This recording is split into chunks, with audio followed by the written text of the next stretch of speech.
sua imagem e semelhança. Por mais que eu tente entender a razão, não vou conseguir. Por sua palavra o mundo criou, mas me esculpiu. Empoeirou suas mãos e seus pés, foi flagrante o amor que sentiu por mim. Soprou em mim seu sopro cortante, diamante, que quer ver alguém viver.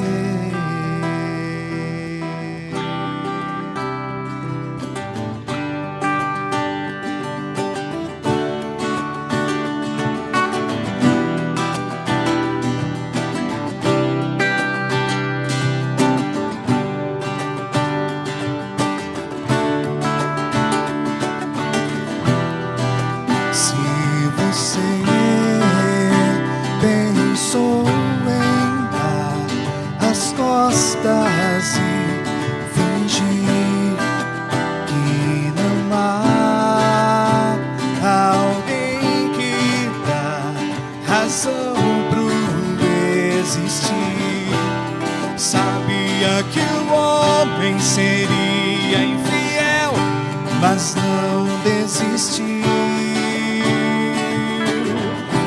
Morreu numa cruz antes mesmo do mundo existir. No programa de hoje estamos recebendo a visita das doutoras Marisa Graziella Moraes e Branca Amado Frias. São psicólogas clínicas em especialização em dependência química e saúde mental e terapeuta comportamental cognitiva, diretoras da Sinapse, consultoria em saúde mental e também em dependência química. Coordenam e implantam projetos de prevenção de dependência química a empresas e também a escolas. Realizam atendimento ambulatorial individual e em grupo e a portadores da dependência, também aos codependentes familiares. Maravilha de trabalho, parabéns. E no programa de hoje elas estarão abordando o tema dependência química, desafios e possibilidades. Agradecemos a participação de todos vocês que tiram as suas dúvidas em decorrência do nosso bate-papo aqui. É muito importante a opinião de vocês e continuem participando. E se hoje vocês tiverem alguma dúvida, entre em contato através do e-mail programaabc@netservicos.com.br e também pela nossa linha 11 28 18 17 00 e tire suas dúvidas.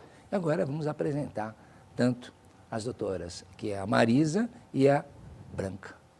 Tudo bem com vocês? Muito obrigado pela participação, pela presença de vocês. A gente já se conhece, mas hoje nós vamos conhecer um pouquinho mais do trabalho de vocês.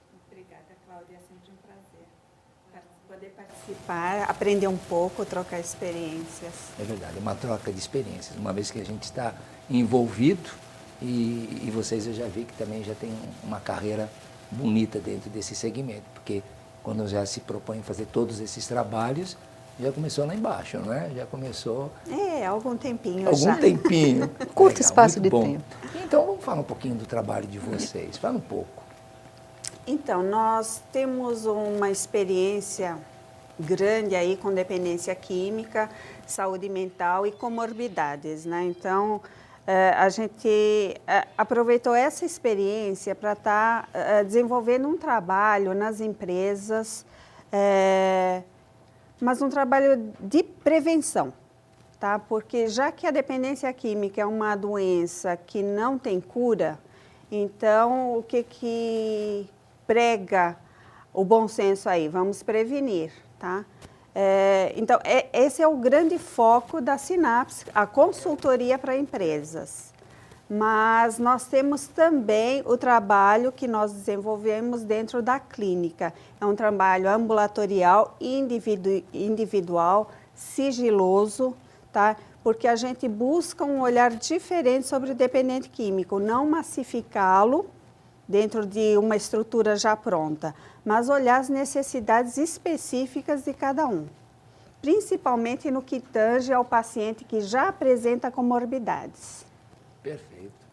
E como é que você vê o trabalho de vocês, Branca?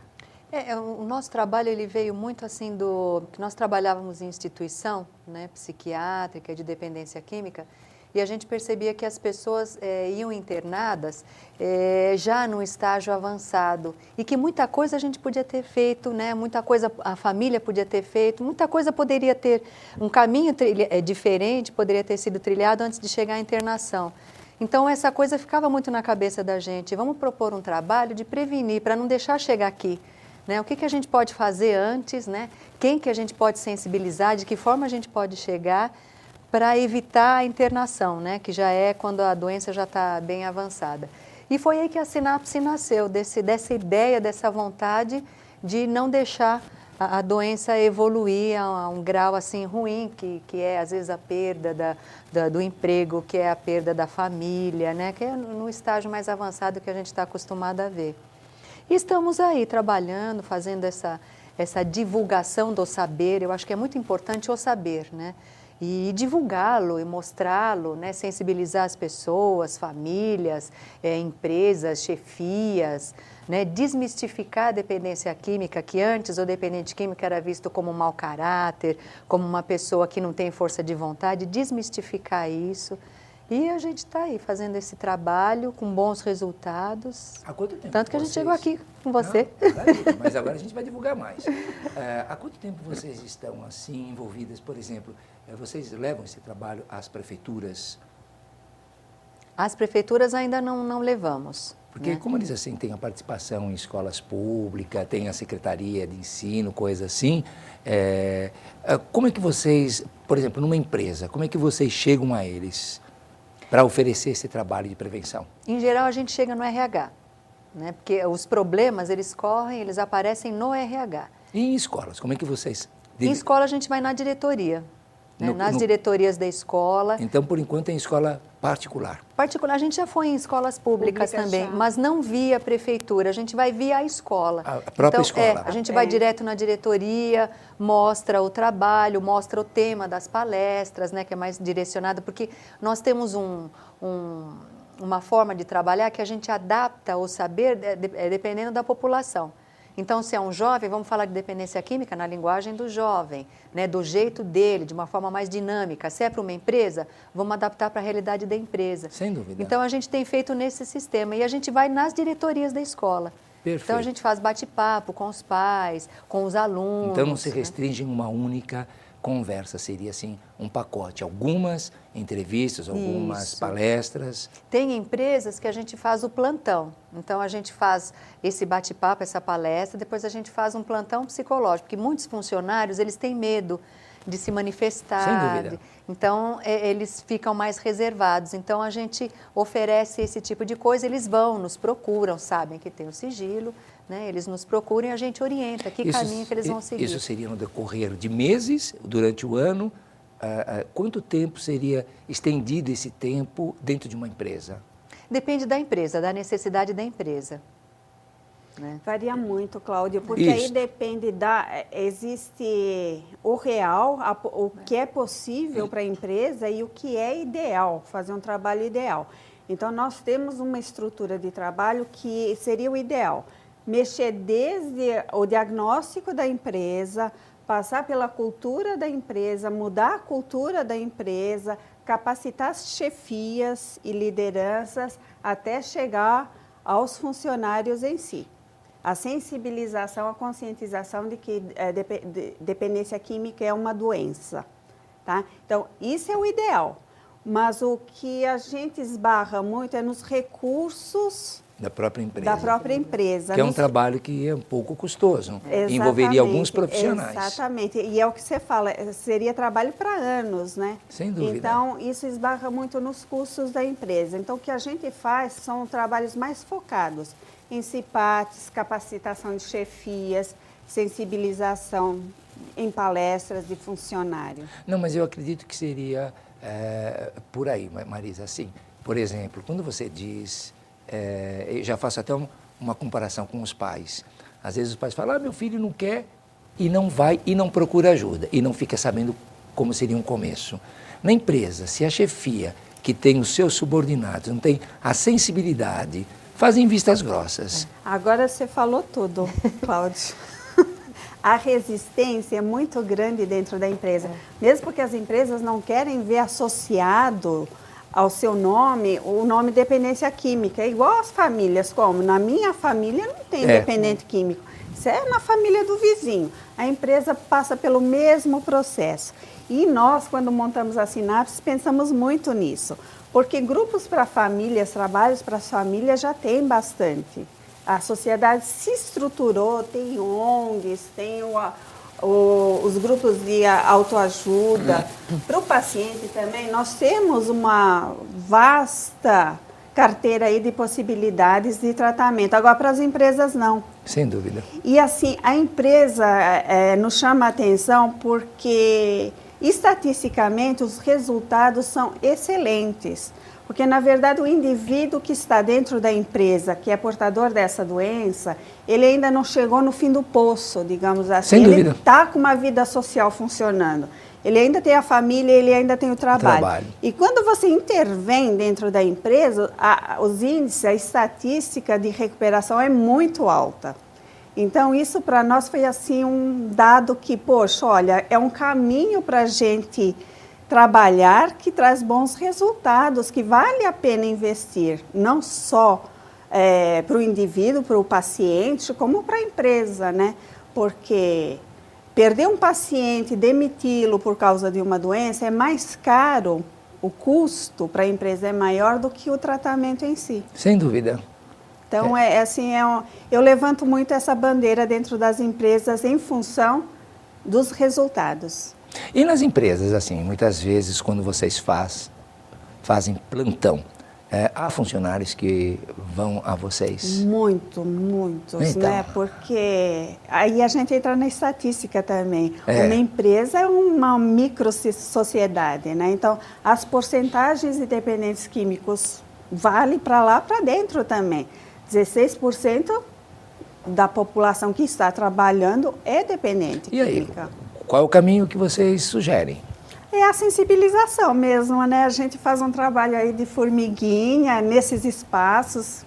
Agradeço a você, que a gente aproveita para divulgar esse trabalho, sensibilizar gestores aí, olha, vale a pena, invistam nisso, porque traz resultados para a empresa e para a sociedade. E não dá mais para a gente se desvincular disso, né?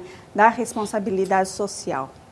E uma das armas que a gente tem a nosso favor é o GAI de narcóticos, tanto de alcoólicos, de outras irmandades que eles dão, que faz parte da filosofia, levar a mensagem a empresas. E nas multinacionais hoje tem salas de AA, de NA na própria empresa, aqueles dias que eles vão fazer as visitas e recebem funcionários. Mas a consultoria tem esse objetivo, ela entra, estrutura e sai. A empresa fica com um programa de dependência química autônomo depois, é para caminhar sozinhos depois. Sem dúvida. Por isso que a gente faz as capacitações de chefias e lideranças e aí entram os grupos, de as mútua irmandades. Ajuda. Exatamente. Parabéns.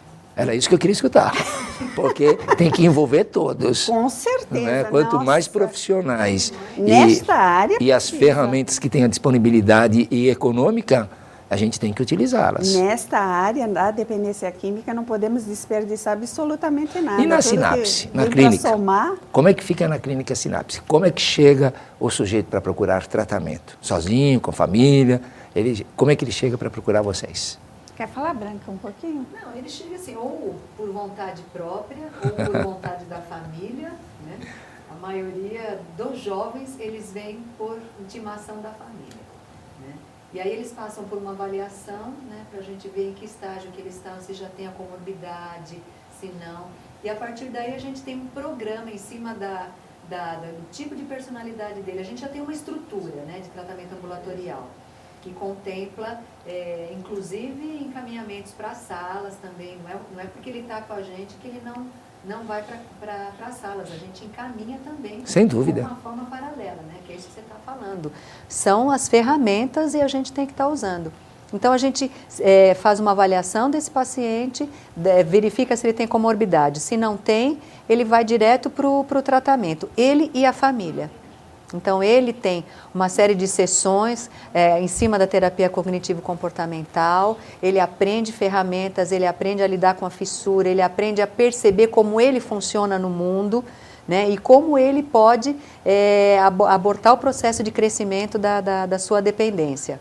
E, paralelo a isso, a gente vai trabalhando a família. Então, são duas profissionais, uma fica com a família e a outra com o dependente químico, fazendo grupos com os familiares envolvidos, sensibilizando, fazendo dinâmicas para esta família ser este suporte no tratamento dele. E a gente tem tido bons resultados, tem tido um índice bom de recuperação. A família, assim, vocês encontram facilidade delas aderirem ao programa? Família é a mais difícil. É mais difícil. É a mais isso. difícil. Que bom que estou ouvindo isso. Tá tudo normal, Pensei que era né? só comigo. Não é só com você. Quer dizer que eles não têm problema. Quem tem problema... Quem tem problema é o dependente. Então, quando eles têm problema, eles estão cheios de culpa, de remorso e ficam engessados naquela dinâmica, não conseguem estimular o paciente para o tratamento. Então, a família, a gente até brinca, é mais complicado tratar a família do que o dependente.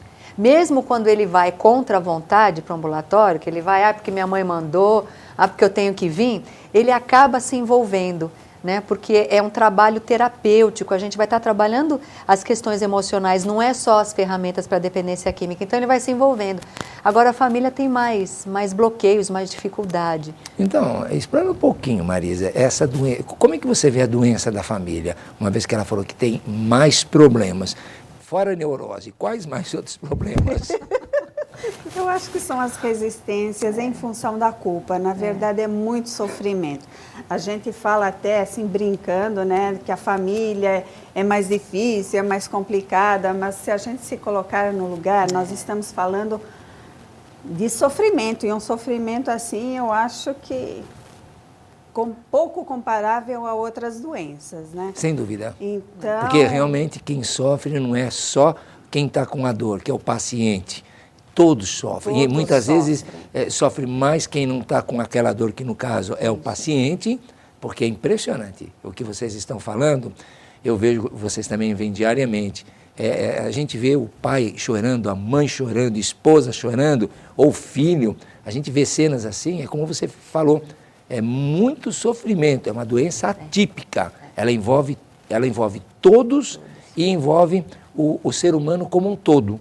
Como um todo, porque não é uma dor localizada. Vai num gastro ou vai num ortopedista. Não, é complexo, é mental, é psicológico, é físico, é espiritual, é social. É completo. E para a família entender isso? Exatamente. É muito complicado. E a mudança de estilo de vida, e a mudança de comportamento, isso são coisas fáceis para a gente falar, mas efetuar essa mudança é muito difícil e é uma coisa a longo prazo. E é aí que as famílias às vezes se desgastam, é no tempo, né? Porque você percebe até que elas chegam com sofrimento, resistentes, mas acabam aderindo ao tratamento. E o grande pulo do gato aí é se manter em tratamento. E acaba esgarçando mesmo, é um cansaço geral e o paciente desiste e a família desiste. Isso mesmo. Porque, na verdade, eu penso assim, da experiência que a gente tem, não é difícil o dependente largar a droga, né? Não é difícil abortar o uso da droga, o difícil é permanecer ao longo da vida sem o uso da droga, sem a recaída, né? E a família também permanecer ao longo de um determinado tempo no tratamento. No tratamento. Daí os grupos de autoajuda. Então a gente faz um tratamento e encaminha para grupo, porque é ao longo do tempo mesmo, não dá. Agora as coisas estão bem, então chega, acabou. Curei. Estamos bem. Estamos bem, mas precisamos manter esse estamos bem. E esse é o pulo do gato, é a manutenção do tratamento. E às vezes a angústia até se estamos bem, né? Eu atendo muito caso de família que fica assim, e agora ele está em recuperação. E aí, será que ele pode recair? E, ai, meu Deus, é a qualquer momento. Como é que ele pode? Não, hoje ele chorou. Ah, ele não pode chorar. Porque senão... Então, a família entra nesse processo de medo de passar por tudo aquilo de novo. Né? Então, você vê que é uma angústia muito grande que a família passa, né? Isso é por falta, normalmente, de estar conversando com famílias que permaneçam mais tempo. Porque eu costumo falar assim, gente, seu filho vai recair várias vezes. Só para quem recaía todos os dias e dá um espaço de 1 mês, 3 meses é uma vitória, 6 meses é outra vitória, 1 ano é outra. Então, tem que entender a família que é um processo. E esse processo é demorado, não é o fim do mundo. Agora, se a família não está convivendo com outras famílias, numa recaída que é um crescimento, geralmente o tombo é para frente, ela cai para trás e o filho cai para frente. Exatamente. Não é mais ou menos isso?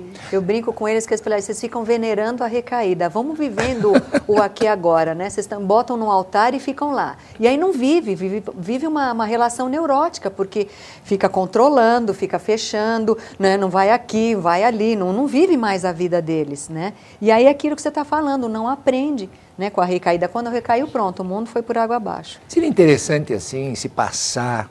A gente fala em entrevista motivacional, não é? Principalmente para o adicto. Seria interessante também se ter esse tipo de trabalho para a família, né? Filmes motivacionais, reuniões motivacionais, porque, assim, a gente sabe, eles trabalham dentro de uma filosofia de um poder espiritual, de um poder maior, não é? Toda essa bagagem, desde o início da programação, as pessoas se inspiram em alguma coisa superior. E é maravilha quando a pessoa adere a um poder superior. Vocês não acham assim que o programa não é religioso, mas essa coisa de a fé das pessoas, como a gente tem casos tão brilhantes que a fé mexeu, assim como eu ainda estava ouvindo num desses dias, uma mãe, o filho adicto se acidentou na moto e estava na UTI. E os médicos disseram, olha, nem adianta, ele não vai sobreviver. E o que foi bonito nisso tudo é que é uma mulher que não acreditou. Foi onde ela costumava ir, trouxe um óleo, besuntou o menino todinho, chamou um médico da empresa, um médico conhecido da família, e após ter besuntado o filho, ela sai, o médico entra e retorna, ela pediu um parecer, fala, normal, ele está, tudo bem, por que vocês estão tão preocupados? Após a besuntação do óleo. Então, eu acho assim que coisas nesse sentido de mostrar que as pessoas têm que procurar também a fé, não é? Assim, de não ficar limitado, porque o médico disse, não é? E assim, tudo bem, pode até não acontecer, mas a pessoa tem que buscar todas as ferramentas. Como é que vocês veem esse lado? É isso que a gente fala, são desafios e possibilidades. Nós não podemos fechar portas à independência química. Possibilidades. Nós não podemos ter aquela visão de túnel. Nós temos que abrir possibilidades sempre. E eu acho que essa fé, muito legal quando você fala na religiosidade, né, no religar com o poder superior. Mas ela vai muito além disso, é uma fé na vida, na vida. Esse serzinho que é meu filho está passando por uma experiência de vida, tá? Vamos ter esperança nessa vida e usar isso apenas como uma experiência de crescimento. Mas nunca fechar essa visão que é o fim, que acabou, não. É uma experiência, quem sabe ele sai com um crescimento maior disso daí. Ele e eu, né? A família também. Porque, na verdade, sofrimento todos nós temos, né? A vida pressupõe sofrimento, não dá para a gente imaginar uma vida só com felicidade. E a dependência química é uma dessas possibilidades de sofrimento, é uma experiência, tá? Então, essa coisa da motivação, abrir sempre uma possibilidade para eles, ter fé na vida. E buscar todos os recursos cabíveis, né, sugeridos. Lógico que a gente não pode ficar só na fé pela fé. É na fé, mas com ação, né? É buscar ferramentas, se capacitar para lidar com essa situação.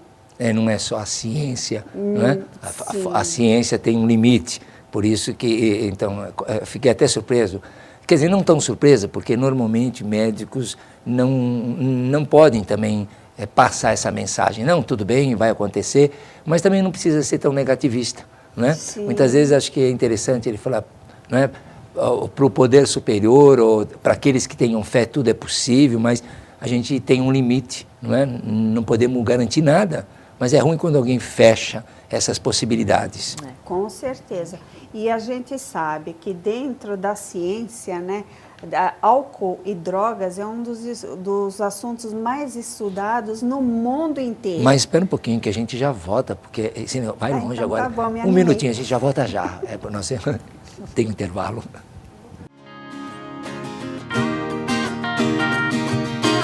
Não vou esquecer as coisas que fizeste para mim, momentos que sou grato por viver por ti. Sei que vou vencer e esse é o teu plano para mim. Os sonhos que me deste realizarei por ti. Não terás que buscar a ninguém mais, eu quero ir. Aqui estão meu tempo e as minhas horas. Aqui estou. Minha vida é para ti, não vou mais voltar atrás. Aqui estão minhas mãos e a minha voz. Aqui estou. Aqui estou.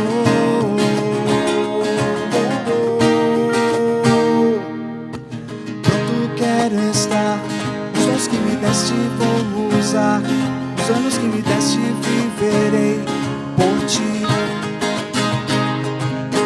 Eu vou conquistar a terra prometida e sem dúvida lá teu nome sempre irei louvar, Jesus. Não terás que buscar a ninguém mais, eu quero ir. Aqui está meu tempo e as minhas horas. Aqui estou. Minha vida é para ti, não vou mais voltar atrás. Aqui estão minhas mãos e a minha voz. Aqui estou. Não terás que buscar a ninguém mais, eu quero ir. Aqui está o meu tempo e as minhas horas. Aqui estou. Minha vida é para ti, não vou mais voltar atrás. Aqui estão minhas mãos e a minha voz. Aqui estou, aqui estou, aqui estou. Quero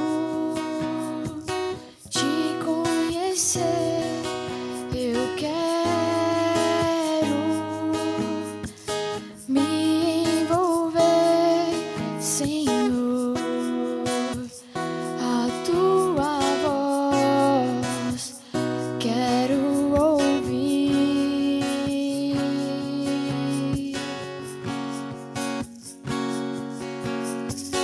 Quero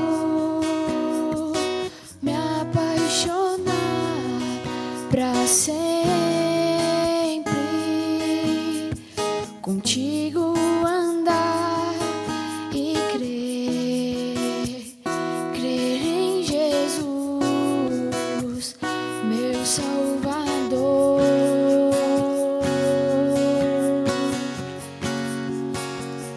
Quero te amar, Senhor, e te sentir bem perto de mim, Senhor. Meu coração te dou.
dor.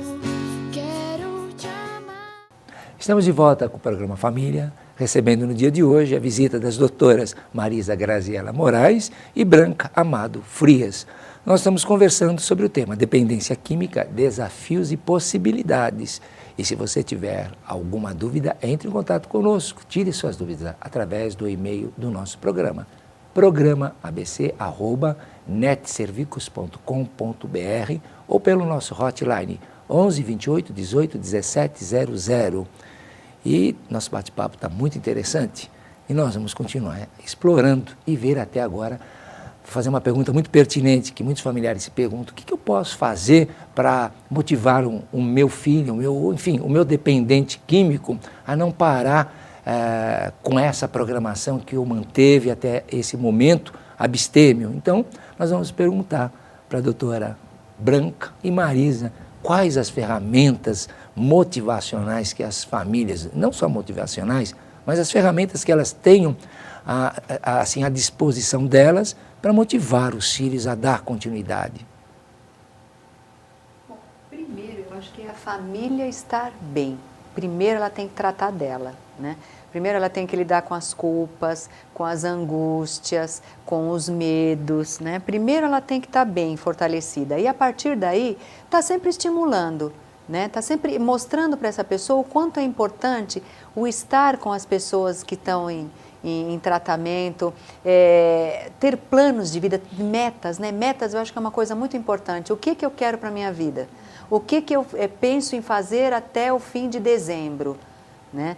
E aquilo que você quer, dá para você fazer usando droga? Não, não dá. Então vamos continuar nessa meta. Eu acho que o papel da família ele é muito importante, mas desde que ela esteja descontaminada, ela consiga perceber o que é dela e o que é o do dependente dela. Porque muitas vezes você vê uma mistura de cobranças, é o meu sonho que eu jogo no outro, é a minha vontade que eu quero, mas espera aí, é isso que ele quer? Então a família se vê meio perdida. Então primeira coisa é ela estar bem. A outra coisa é estar trabalhando com ele, estimulando metas, responsabilidade. Né? O que você... eu sempre falo para eles que a família é uma empresa. Então, cada um dentro dessa família tem um papel importante para esta empresa crescer e dar lucros, né? Que é ser feliz, que é ter uma vida financeira confortável, estável. E cada um dentro do seu papel, pai, mãe, filho, irmão, marido e mulher, ele tem que estar colaborando para isso. Qual o papel dele para esta família? E ser cobrado, né? E ter este intercâmbio. Então, eu acho que esse é uma das formas que ajuda o dependente a se manter, né, no processo de recuperação. Você lembra de alguma, Marisa? Eu acho que é mais ou menos isso. Eu acho que não dá para parar de sonhar, né? Seja um dependente, um alcoolista de 60 anos, seja um adolescente. Então, a gente tem que estimulá-los a ter uma visão lá no futuro e fazer o caminho de volta. Como é que eu faço para alcançar esse futuro, né? Porque o que dá futuro é o passado. Então, o que eu vou fazer hoje, o que eu estou construindo hoje, para lá na frente eu alcançar o meu sucesso e eu realizar o meu sonho. Porque, na verdade, todos nós vivemos em função disso, né, de realizar sonhos. E não pode ser diferente com o nosso dependente químico, principalmente o nosso jovem. Nosso jovem hoje tem um futuro roubado, né? É tudo muito pessimista, porque o mercado de trabalho, a competitividade. Então, isso joga muito contra o jovem de hoje, né? Eu lembro que no meu tempo eu fazia uma faculdade já meio que estava garantida, o meu futuro está garantido. Hoje a realidade para o nosso jovem mudou muito. Uma faculdade não significa grande coisa. Então a família tem que estar muito crítica em relação a isso. Porque o que eu percebo também, principalmente com os adolescentes, é que as famílias jogam um peso muito grande em cima deles, uma responsabilidade muito grande. E o jovem acaba afundando nisso, ele breca, não sabe o que fazer por conta de uma carga muito pesada. Tá? Então a gente tem que ficar um pouco atento a isso, ser menos crítico e pegar as coisas mais leves, mas sempre buscando uma construção lá na frente. Quando você fala que a família tem uma expectativa talvez acima ou que cobra? O que, por exemplo, no seu modo de ver, você estaria... A parte profissional, existe uma grande expectativa em relação ao jovem de hoje. A gente vê um mercado muito competitivo, coisa que não acontecia na nossa época, né? Nós não lidávamos com essa competição tão acirrada, né? Um nível de exigência muito elevado, tá? E o jovem hoje tem que lidar com isso, sim. Então, assim, é o que a Branca falou. Tem que tomar cuidado aí com a expectativa, o que é o sonho do pai, qual é o sonho do filho e em que realidade nós estamos vivendo hoje, para adequar as coisas. Eu gostei dessa sua colocação em termos, porque o ser humano, ele realmente se inspira em projetos. E se não existir um projeto, não tem muito sentido a vida. Então, já que você falou em projetos, e você agora deu assim, deu uma mexidinha, torna-se um pouco difícil, né? Essa participação do pai, ir elaborando, quando você diz do mercado competitivo, até de buscar explorar mais o filho, o seu talento. Olha, porque a decepção do jovem, por exemplo, o adicto, ele acaba barrando muitas vezes o lado do estudo, o lado profissional, o lado das suas próprias experiências, fica pobre em quase todo segmento. Então, alguém com mais visão precisa falar, olha, por que não vamos fazer, dar assim, uma continuidade nos cursos que facilitariam a vida? Vamos pensar nisso, possibilidades, até procurar um profissional como um psicólogo vocacional para mostrar alguma coisa a mais. Exatamente. Principalmente se a família encontra essa dificuldade e não está desenvolvendo. Não é? Porque dentro da entrevista motivacional com alguém que tenha conhecimento da vocação, torna-se muito mais fácil. Desperta nele, não é verdade? Então, especificamente com o dependente químico, o nosso programa ambulatorial já prevê isso. Então, tem uma parte de conscientização, de desintoxicação, de um trabalho de mudança de comportamento, mudança de estilo de vida, e o paciente, antes de sair do tratamento ambulatorial, ele tem que ter um projeto de vida nas mãos e colocá-lo em prática. Seria quase que como um coaching individual. Porque, para não empobrecer realmente, para ele ter uma visão de futuro, para ele construir um futuro. E ele vai ficar até mais feliz, porque todo conhecimento amplia aquele foco restrito, quebrado. Ele tem uma visão mais do todo, um começo, um meio, um fim. Ele fica feliz. E a família, assim, como é que você vê, Branca, que ela possa diminuir a sua ansiedade, sua expectativa, em termos de ficar naquela dúvida, meu filho realmente está bem? Meu filho realmente não está me manipulando? Ela tem dados para ter mais fortalecida essa convicção de que o filho está realmente em tratamento e está bem? Vocês estavam falando, estava lembrando dessa questão, que eu já peguei várias famílias assim, quando o filho entra em processo de recuperação, é aquilo que você está falando, enquanto ele está na ativa, ele vai perdendo coisas, e a vida vai passando, e ele vai se empobrecendo em todas as áreas. E quando ele entra em recuperação, a família acha que ele tem que, em 1 ano, dar conta de tudo que ele perdeu.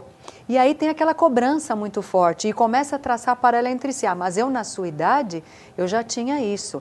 Mas no meu tempo, eu fazia assim. E aí começa essa carga pesada em cima deste jovem que está saindo, está recomeçando a vida dele, está começando a organizar as ideias e colocar este plano de vida em prática, que é um plano pequeno que vai sendo elaborado ao longo da evolução dele. Você esbarra com isso com a família, né? Com essa cobrança, essa coisa do filho ideal. Então agora vamos correr atrás do tempo perdido. E aí é que é o grande erro, né? Sem dúvida. Que aí é que você atrapalha tudo. E muitas vezes você percebe que o jovem, principalmente, ele vai do oposto daquilo que o pai era. Então, se o meu pai era um cara metódico, engenheiro, que fazia a conta toda hora, eu vou ser o literata, que não tem horário para acordar, ele busca ser diferente. E aí a família entra em parafuso, né? Como é que eu vou fazer agora? Mas isso aí, como é que eu faço? Né? Então ele está me manipulando. Não, não é isso. Isso aí faz parte da recaída, essa vida mais, menos regrada, né, que a família espera. Então, acaba criando esse conflito. Aí, às vezes, fica difícil do jovem se inserir novamente, né, na vida profissional ou buscar uma nova vida profissional. Né? Então, e aí como é que fica, no teu modo de ver, Marisa, para a família ter mais certeza, não, ele está fazendo tudo certo diante das minhas expectativas. Olha, diante das expectativas da família, o jovem não anda, né? Quando é um adolescente, porque é o que a Branca fala, eles querem recuperar tudo, tem essa ansiedade de recuperar o tempo perdido neste ano, né? E é isso que eu falo, que é onde a família, na intenção de ajudar, acaba mais que atrapalhando do que ajudando. Mas eu acho que aí vale o programa, o pensamento de só por hoje. Só por hoje meu filho está bom, está bem, deixe ele caminhando com seus passos. E isso é difícil, essa resposta que você quer, Cláudio, que as famílias querem, né? Quando que eu sei? O dia eu tô D, querendo né? provocar vocês mesmo. Principalmente. Ele parou e agora é para sempre. Porque o que mais ouço é incrível. Às vezes eu tenho família assim que já está num processo de anos, 2, 3 anos, 4 anos. Se o filho dá uma vacilada, realmente é impressionante como a família é a primeira a recair. O filho não recaiu, mas assim, um percalço que ele dá, fica em dúvida, a família balança. Então, Cláudio, mas assim, tem outra questão. Quando é um jovem, um adolescente, porque tem muitas coisas no universo do adolescente que parece uma doença e não é. É normal, é natural. Que bom que o seu filho está se rebelando, porque é uma fase importante que não dá para pular. Não dá para ir da infância para a vida adulta. Ele tem que viver a adolescência. E a adolescência é um sofrimento muito grande para os pais. O conflito de gerações é muito grande. Mas é normal, né? Só que o dependente químico não tem esse direito, né? Tudo que ele faz, que está dentro de um padrão de normalidade do período, da fase da adolescência, é visto com uma grande desconfiança. Isso gera sofrimento para a família e para o adolescentezinho também. Mas o que é interessante é que às vezes eu falo para a família, me fala, o que o seu filho faz? Para uma família que está ansiosa e fica em dúvida, meu filho está trabalhando, tá. Que horas que ele acorda? Tal horário. Que horas que ele chega? Tal horário. Ele vai num grupo? Vai no grupo. Ele namora? Ele namora. Ele tem um carro? Tem um carro. Ele tem uma vida social? Ele tem uma vida social. Ele vai numa igreja às vezes? Ou não tem religião? Não, ele até vai com a garota. Mas você está preocupado com o quê? Seu filho fazia alguma coisa disso no passado? Então, eles não têm praticamente o parâmetro de trazer o bom senso, de ver o que o filho tinha, o que o filho fazia e as conquistas que o filho foi tendo. Então, não é difícil. A mesma coisa, então agora eu vou fazer o oposto e vou te perguntar, não é? Como que uma família poderia perceber quando um filho está no caminho do uso ou está utilizando drogas? É exatamente o contrário. Exato. Mas então frisa. É o comportamento, né? É o comportamento. Quando ele começa a perder as funções sociais, quando ele começa a ter indisciplina, quando ele começa a perder a faculdade, perder a escola, o contato com os amigos, aí tem que ficar de olho. É a mudança do comportamento. É interessante que assim, as famílias, quando elas vêm para a gente, elas perceberam isso. Elas viram que ele estava diferente. Mas é como se passasse uma coisa, não é isso, eu estou percebendo errado. Né? Então, ao mesmo tempo que ela vê essa mudança no comportamento dele, é como se ela não quisesse ver. E aí, deixa crescer. Só mas agora que eu vou perguntar, eu fiz a introdução da pergunta. E como é que a família, então, deve abordar nesse momento? Fazer abordagem com o filho? O diálogo, né? Não tem mágica, né? Tudo é diálogo mesmo. Mas é isso que acontece no dia a dia? Não, infelizmente é bordoada. não, né? Mas é muito difícil. As famílias se culpam muito no que não viram. Não vê mesmo, porque é aquilo que eu falei, a adolescência, ela é conturbada, não é uma fase tranquila. Os comportamentos se alteram mesmo da criança para o adolescente. Então, o que é normal esperado de um adolescente e o que já é um comportamento adicto? Pois é. Lógico que vai levar tempo. Tá? Então, não dá mesmo para saber. Tudo bem, mas diante de toda essa situação, que atitude então que a família deve tomar? Eu entendo que é sempre acompanhar, vale isso, acompanhe seu filho, não o perca de vista, é saber, mas isso não é quando a situação está ruim, quando ele entrou na adolescência, isso vem lá de trás. Quem são seus amigos, convide-os para ir para casa, acompanhe-o. Quem está com você na sala de aula, o que você está fazendo, quais são seus interesses, quais são suas prioridades. Aí já não deu tempo. A nossa pergunta é, já se instalou, já está acontecendo, que atitude que a família vai ter agora? Conversar, é o diálogo, Eu é acho trazer para perto. Diálogo, é pedir ajuda para as pessoas especializadas, ou ir para a sala, ou ir para o A família, então, tem que procurar, em A primeiro família tem lugar, que procurar conhecimento. ajuda, exatamente. Procurar ajuda. É. Que não é naquela coisa, é na pancada. Já Não vamos não acertando, é brigando, ofendendo, não. comparando. É como abordar. Eu percebo que você, quando a Marisa fala do diálogo, eu acho que isso é importante. Eu percebo que você está diferente. Olha o que você está perdendo a tua faculdade, você perdeu isso. O que está acontecendo com você? Você está com um comportamento estranho. Quem são os seus amigos? Né? É ir se aproximando, mas paralelo a isso, a você buscar ajuda. Como é que esse processo, essa doença, como que eu tenho que abordar? Né? É buscar orientação, né? a capacitação. Né? E no decorrer desses estágios da evolução, a doença vai aumentando, ele não está te ouvindo, para onde nós vamos partir? A família. Não está ouvindo a família, porque ela tem estágio. Ela começa, a família percebeu que os comportamentos mudaram, a família está chegando, como vocês estão dizendo, está conversando, e o filho continua entrando por um ouvido e saindo por outro. E a família está percebendo que a coisa está evoluindo, que já não é mais só aquilo. Já muitas vezes não dorme em casa, emenda o fim de semana, percebe que a coisa se agravou. Já é um outro momento. E aí a família, como é que ela vai? Ela tem que entrar em ação mesmo, né? Ela tem que partir para o aqui e agora Tudo ou nada. mesmo, na ação, dificultar tudo, a vida dele. Não dá brecha mesmo, ficar em cima. É porque tem momentos, ainda eu conversei num desses dias com um pai, assim, foi até difícil a abordagem, porque a pessoa não é jovem, a pessoa tem 40 anos, boa pinta, boizão, e o pai é um senhor de idade. E eu gostei da última fala, porque o rapaz já mostrou assim que não estava disposto, já não está trabalhando, está usando mesmo, já passa dias fora de casa, 1, 2, outro dia, pede dinheiro. Aí o pai no final me disse o seguinte, chegou um momento que eu já não estou aguentando mais e já disse para o meu filho, se ele continuar, é melhor ele pegar as coisas dele e viver lá fora.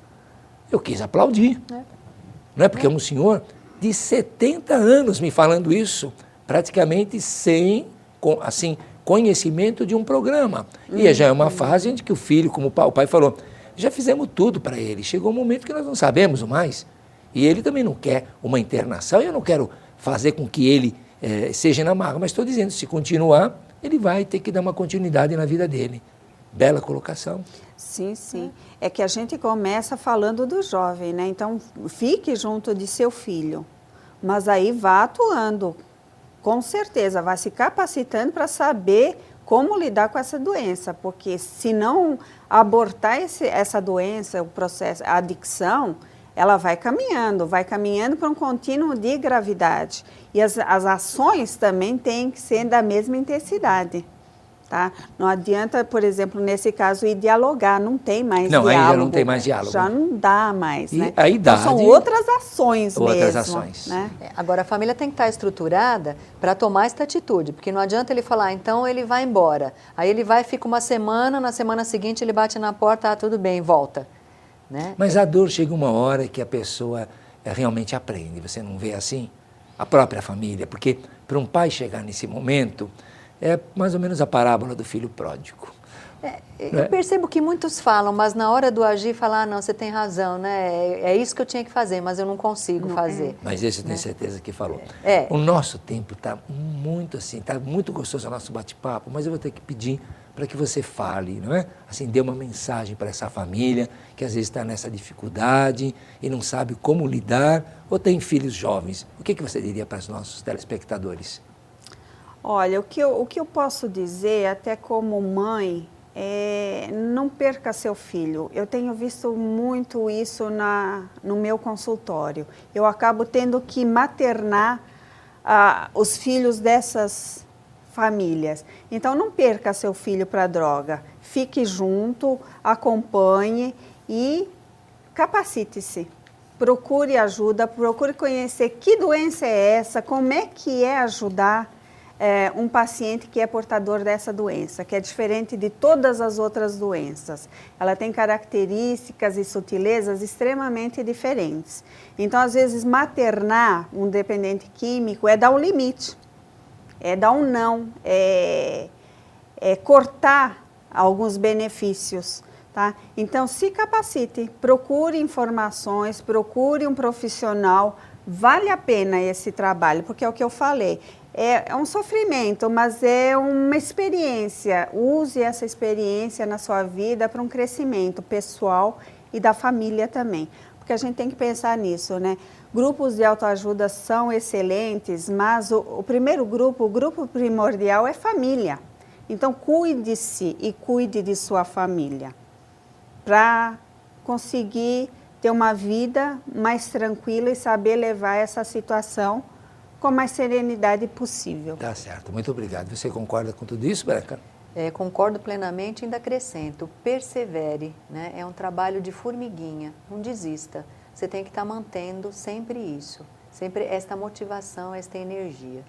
Tá certo. Olha, foi maravilhoso, né, a entrevista com vocês, tenho certeza que é de uma utilidade pública, sem dúvida alguma, porque divulgar o trabalho e dar ferramentas somente para aqueles que lidam com a dificuldade e sentem no coração e pensam como resolver, ajudar o próximo. Então vocês estão de parabéns, são pessoas que a gente sente que faz com amor e entende do assunto. Eu tenho certeza que você, telespectador, que esteve com a gente até agora, só tirou proveito, não é? E falar para vocês que esse programa tem apoio da instituição Cláudia Manche, que também dá apoio aos familiares e aos dependentes químicos. Também aqui do programa de voluntariado do canal Net Cidade, da Igreja Batista Betel, do nosso companheiro Djalma Lorenzini, que manda os ornamentos semanalmente, da nossa amiga Ângela Trajes a Rigor, da Rua Piauí 999. E nós agradecemos a todos vocês até o momento e convidamos vocês que têm os seus grupos de muita ajuda em qualquer parte do nosso país, que queiram trazer um tema da família ou mesmo qualquer outra comorbidade, entre em contato conosco. Esse é um programa democrático e nós teremos o maior prazer de recebê-los. O nosso muito obrigado e até o próximo programa.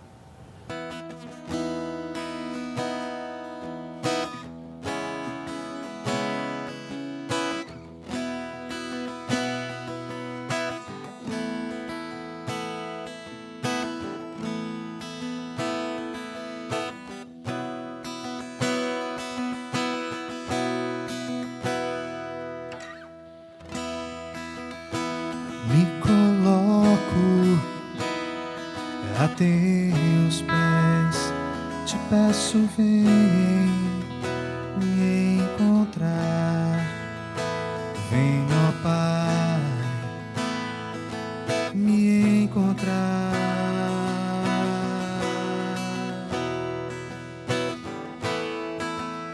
Estou fraco pra levantar.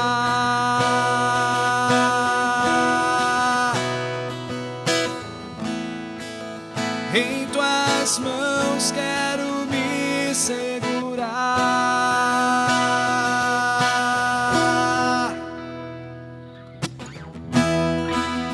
Meu clamor tu podes ouvir.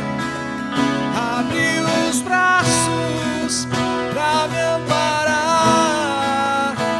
Eu espero em ti, ó Pai.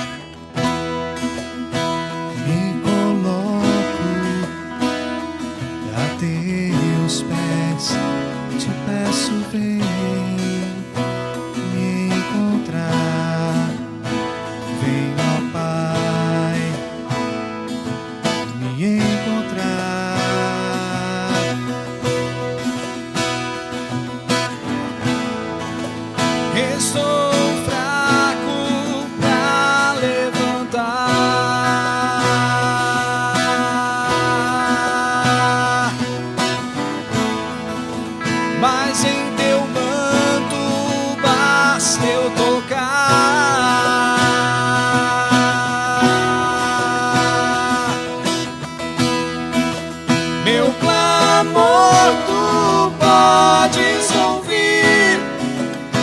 Abre os braços pra me amparar. Eu espero em ti, ó Pai.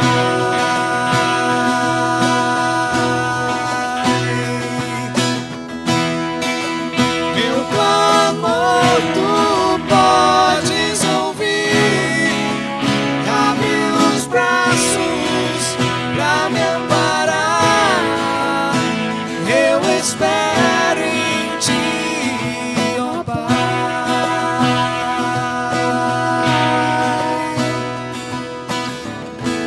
Teu perdão tu podes dar, eu sei, e meus erros reparar, pois quero te servir com seu toque. Com seu toque, Minha vida vai mudar.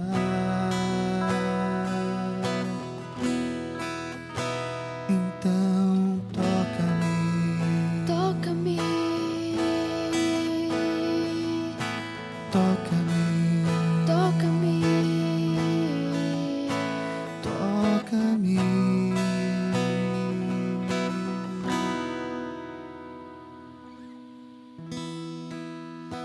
Me coloco a teus pés, te peço, vem me encontrar. Eu espero